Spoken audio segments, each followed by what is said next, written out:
শুভ সন্ধ্যা।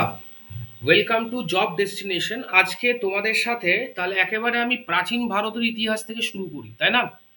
তোমাদের দাবি এটাই তো ছিল যে প্রাচীন ভারতের ইতিহাস থেকে শুরু করা হবে, তাই তো? প্রিয়াঙ্কা, ভিডিওটা অফ করে দাও। ঠিক আছে, তো আমরা আজকে প্রাচীন ভারতের ইতিহাসের একেবারে শূন্য থেকে শুরু করব। তো প্রাচীন ভারতের ইতিহাসের যে টপিকটা নিয়ে আজকে শুরু করব, যেটা একেবারে প্রথম চ্যাপ্টার। তোমরা যারা অনেকেই নতুন জয়েন করেছো, তোমরা হয়তো কমিউনিকেট করতে পারছিলে না, তো তাদেরকে বলে রাখি আজ আমরা প্রাচীন ভারতের যে টপিকটা নিয়ে আলোচনা করব সেটা একেবারে প্রথম অধ্যায়। যে অধ্যায়টার নাম হচ্ছে তোমার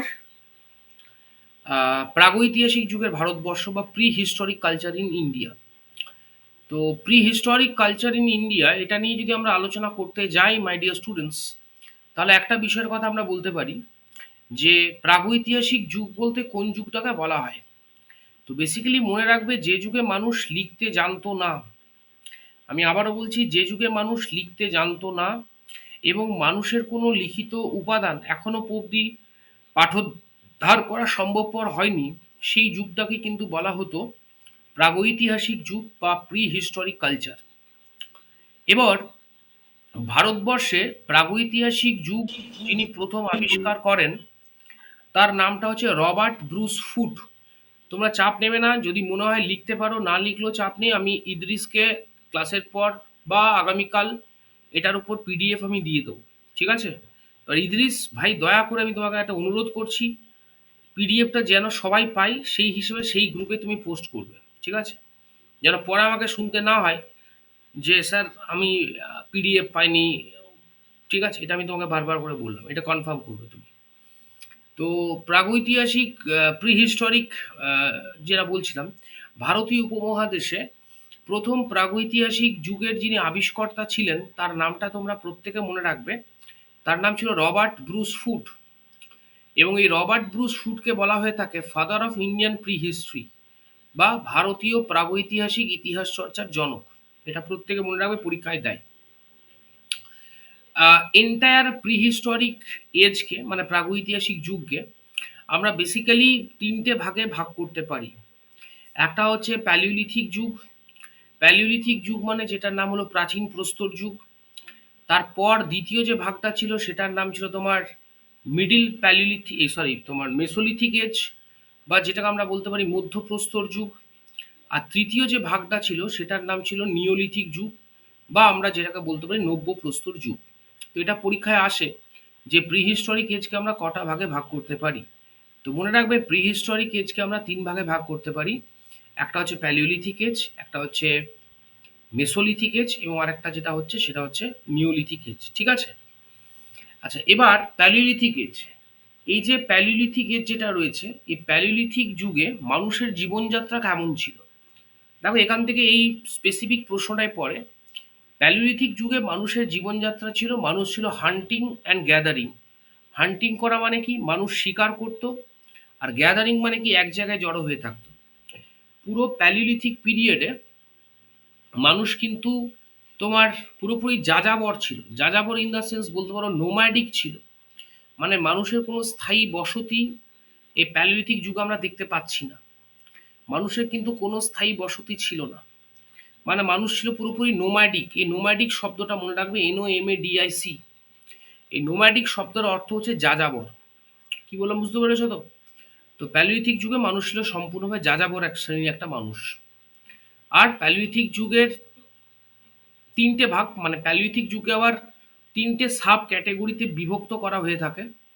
একটা ক্যাটেগরির নাম হচ্ছে তোমার লোয়ার প্যালিওলিথিক, একটা ক্যাটেগরির নাম হচ্ছে মিডিল প্যালিওলিথিক এবং আরেকটা ক্যাটেগরির নাম হচ্ছে আপার প্যালিওলিথিক। এরপর প্যালিওলিথিক যুগের পর যে যুগটার কথা আমরা আসবো সেটা হচ্ছে Mesolithic age. My dear students, আমরা যদি মেসোলিথিক যুগ নিয়ে আলোচনা করতে যাই, এই মেসোলিথিক যুগকে বলা হয় থাকে মধ্য প্রস্তর যুগ। এবং বেসিক্যালি এই যে মেসোলিথিক যুগ, এই মেসোলিথিক যুগে একটা সবচেয়ে গুরুত্বপূর্ণ পরিবর্তন ঘটল। সেই পরিবর্তনটা কি? না, সেই পরিবর্তনটা হচ্ছে যে প্যালিওলিথিক যুগে মানুষ যে পাথরের অস্ত্র ব্যবহার করত। এখানে একটা কথা তোমাদের মানে বলা হয়নি, যেটা বলা খুব প্রয়োজন। এই এন্টায়ার প্রিহিস্টরিক এজে মানে পুরো প্রাগৈতিহাসিক যে যুগ ছিল প্রিহিস্টরিক এজ, সেখানে কিন্তু মানুষ কোনো ধরনের কোনো ধাতুর ব্যবহার জানতো না। হ্যাঁ, ঠিক শুনছো। পুরো প্রিহিস্টরিক যুগে মানুষ কিন্তু কোনো রকম কোনো ধাতুর ব্যবহার জানতো না। মানুষ একমাত্র যেটার ব্যবহার জানতো সেটা হচ্ছে পাথর। এই কারণের জন্য প্রাগৈতিহাসিক যুগকে পাথরের যুগও কিন্তু বলা হয়। এবং এই যে আমি ৩ টে ভাগ বলেছি, একটা হচ্ছে প্যালিওলিথিক, একটা হচ্ছে মেসোলিথিক এবং আরেকটা হচ্ছে নিওলিথিক। এই যে ৩ টে ভাগ বলেছি, এই ৩ টে ভাগেই মানুষ কিন্তু পাথরের অস্ত্র ব্যবহার করেছে। তো প্যালিওলিথিক যুগে মানুষের যে পাথরের অস্ত্রটা ছিল, সেই পাথরের অস্ত্রটার আকৃতি মানে আকার যেটা ছিল, সেটা মেসোলিথিক যুগে গিয়ে মারাত্মকভাবে পরিবর্তন হয়ে গেল।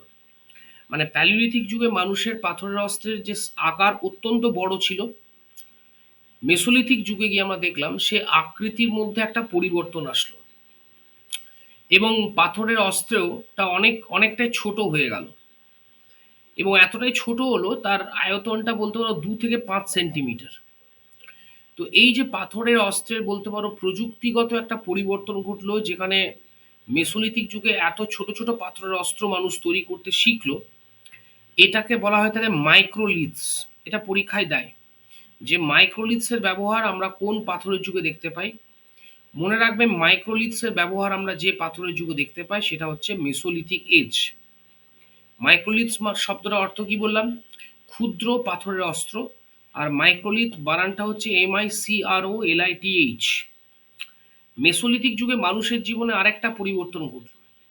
যে প্যালিওলিথিক যুগে মানুষ ছিল পুরোপুরি নোম্যাডিক বা যাযাবর, মেসোলিথিক যুগে গিয়ে মানুষ কিন্তু আর যাযাবর থাকলো না। সে কিন্তু কি করলো, সে পাকাপোক্তভাবে না হলেও সে অস্থায়ীভাবে ঘর বাঁধতে শুরু করলো। আমি আবারও বলছি, মেসোলিথিক যুগে মানুষ কিন্তু অস্থায়ীভাবে ঘর বাঁধতে শিখল। তাই মেসোলিথিক যুগে মানুষের এই যে মানে জীবনযাত্রাকে বলা হয়ে থাকে সেমি নোম্যাডিক, মানে অর্ধ যাযাবর জীবনযাপন। ভারতবর্ষে মেসোলিথিক যুগের সবচেয়ে বড় কেন্দ্রটার নাম কি? এটা পরীক্ষায় বহুবার বিভিন্ন কম্পিটিটিভ পরীক্ষায় এসেছে। তো মনে রাখবে, ভারতবর্ষে মেসোলিথিক যুগের সবচেয়ে বড় কেন্দ্রটার নাম ছিল বাগর। আমি স্পেলিংটা আবার বলছি, বাগর, BAGOR। তোমরা বাংলায় চাইলে এটা লিখতে পারো বয়াকার গয় ওকার র, বাগর। এবং এই বাগর এটা অবস্থিত হচ্ছে আমাদের রাজস্থানে। রাজস্থানে এবং এই বাগরকে বলা হয় ভারতে মেসোলিথিক যুগের সবচেয়ে বৃহত্তম কেন্দ্র। মেসোলিথিক যুগের আরেকটা গুরুত্বপূর্ণ ফিচারের কথা আমি বলবো। মেসোলিথিক যুগে মানুষ আরেকটা জিনিস শিখেছিল, সেটা কি জানো তো? সেটাকে বলা হয় কেভ পেন্টিং। আমরা যেটাকে বলতে পারি গুহা চিত্র। এই কেভ পেন্টিং বা গুহা চিত্রটা মেসোলিথিক যুগে কিন্তু মানুষ শিখেছিল। মানে গুহার ভেতর তারা কিন্তু গুহা চিত্র এঁকেছিল। তার প্রমাণ, মেসোলিথিক যুগে মানুষ এই কেভ পেন্টিং বা তোমরা এটাকে বলতে পারো রক পেন্টিংও বলতে পারো, এই রক পেন্টিং শিখেছিল। তার প্রমাণ হচ্ছে ভীমবেটকা। যে ভীমবেটকা হচ্ছে আমাদের মধ্যপ্রদেশে অবস্থিত এবং ভীমবেটকাতে যে গুহা রয়েছে সেই গুহাতে আমরা দেখতে পাই মেসোলিথিক যুগে মানুষের গুহা চিত্র।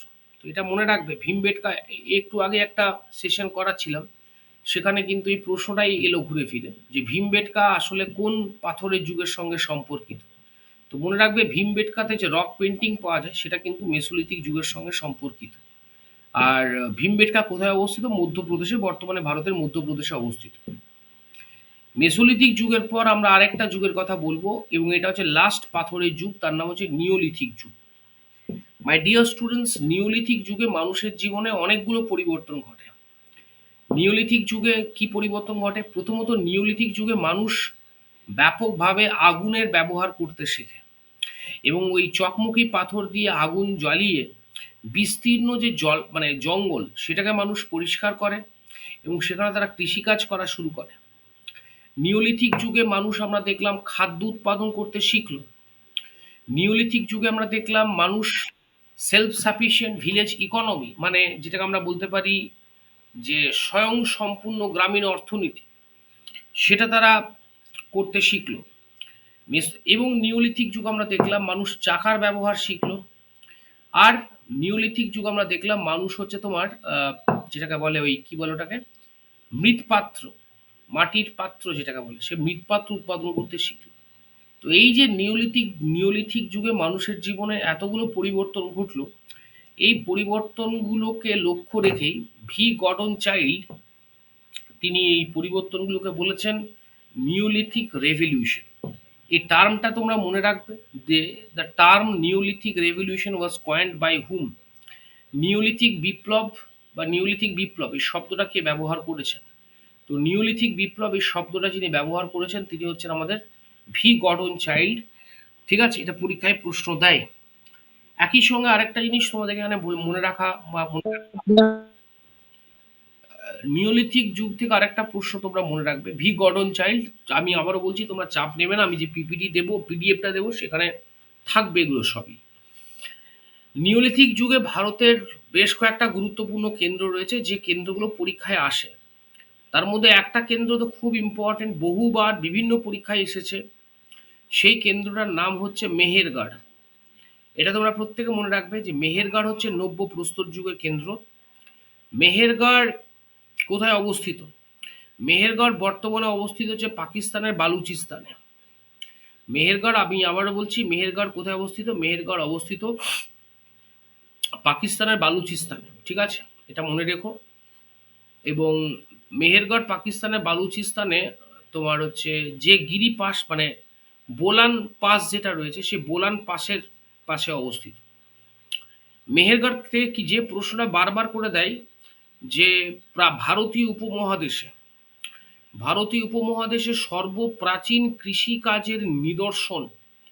যদি তোমাদের কাছে ডব্লিউবিসিএস এর প্রশ্ন থাকে, এসএসসির স্টাফ সিলেকশনের যদি পিআইকিউ থাকে, দেখবে এই প্রশ্নটা অনেকবার দিয়েছে বিভিন্ন পরীক্ষায়, যে প্রাচীন মানে ভারতীয় উপমহাদেশে প্রাচীনতম কৃষিকাজের নিদর্শন নিচের কোন কেন্দ্র থেকে পাওয়া গেছে? সেটা হচ্ছে মেহেরগড় থেকে পাওয়া গেছে। মেহেরগড়ে ওই নব্যপ্রস্তর যুগে ভারতীয় উপমহাদেশে সর্বপ্রাচীন কৃষিকাজের নিদর্শন পাওয়া গেছে। তাই মেহেরগড়টা মনে রাখবে। কোথায় অবস্থিত বললাম? পাকিস্তানের বালুচিস্তানে অবস্থিত মেহেরগড়, এটা তোমরা খুব ভালো করে মনে রাখবে। আর বোলান গিরিপথের পাশে মেহেরগড় অবস্থিত। মেহেরগড় ছাড়া আরেকটা নব্যপ্রস্তর যুগের গুরুত্বপূর্ণ কেন্দ্রের নাম তোমরা মনে রেখো, সেই কেন্দ্রটার নাম ছিল তোমার, মেহেরগড় ছাড়া আরেকটা কেন্দ্র ছিল, সেটা হচ্ছে বুরজাহোম। বানানটা হচ্ছে BURZAHOM, বুরজাহোম, BURZAHOM, বুরজাহোম। এই বুরজাহোম এটা অ্যাকচুয়ালি কাশ্মীরে অবস্থিত। বুরজাহোম একটা নব্য প্রস্তর যুগের কেন্দ্র। এই বুরজাহোম কেন গুরুত্বপূর্ণ জানো তো? বুরজাহোম এই কারণে গুরুত্বপূর্ণ, যে বুরজাহোমে একটা সমাধি পাওয়া গেছে। যে সমাধিতে আমরা দেখতে পাচ্ছি যে একজন পুরুষ, মানে একজন তোমার একজন ব্যক্তির সাথে একটা কুকুরকে সমাধিস্থ করা হয়েছে। এটা পরীক্ষায় আসে যে বুরজাহোমের পরীক্ষায় দেয় যে নিওলিথিক যুগের কোন কেন্দ্রে যে একটা কুকুরকে তার প্রভুর সাথে সমাধিস্থ করা হয়েছে। তো উত্তরটা ডেফিনেটলি হবে কিন্তু বুরজাহোম। তার মানে এখান থেকে প্রমাণিত যে মানুষ তাহলে কুকুরকে সেই সময় ডোমেস্টিকেট মানে গৃহপালিত করতে পেরেছিল। হ্যাঁ, যদিও মানুষের দ্বারা ব্যবহৃত মানে মানুষ প্রথম যে প্রাণীটাকে ডোমেস্টিকেট করেছিল সেটা কিন্তু কুকুর নয়। সেটা কি জানো তো? সেটা হচ্ছে তোমার হচ্ছে উলফ, আমরা যেটাকে নেকড়ে বাঘ বলে থাকি। এই নেকড়ে বাঘকে কিন্তু মানুষ প্রথম তোমার ওই গৃহপালিত করেছিল। তো যাই হোক, বুরজাহোম থেকে এটা মনে রাখবে। এটা হচ্ছে তিনটে পাথরের যুগের কেন্দ্র, তিনটে পাথরের যুগ। এবং এই পাথরের যুগের পর ভারতবর্ষের নেক্সট যে যুগটা আসে সেটার নাম হচ্ছে চ্যালকোলিথিক এজ।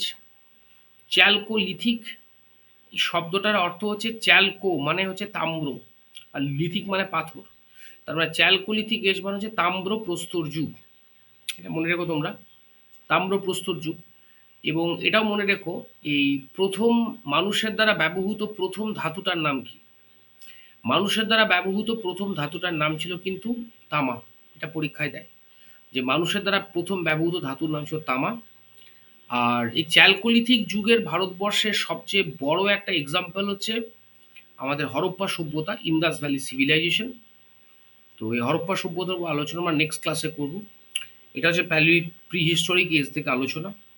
এবং আমি যে আলোচনাটা করলাম, যে ইনফোগুলো দিয়েছি তোমাদেরকে প্রত্যেককে আমি আমার দায়িত্ব সহকারে অন রেকর্ড ক্লাসে বলছি যে এই পাথরের যুগ থেকে সাধারণত কোনো প্রশ্ন, যেগুলো আমি বলেছি এর বাইরে কোনো প্রশ্ন এখনো অবধি কোনো পরীক্ষা, সেটা স্টাফ সিলেকশন কমিশন হতে পারে, ডব্লিউবিসিএস প্রিলিমস হতে পারে, ডব্লিউবিসিএস এ মেন্স হতে পারে, পিএসসি মিসলেনিয়াস হতে পারে, ডব্লিউবিপি কনস্টেবল হতে পারে, এর বাইরে কিন্তু আসেনি।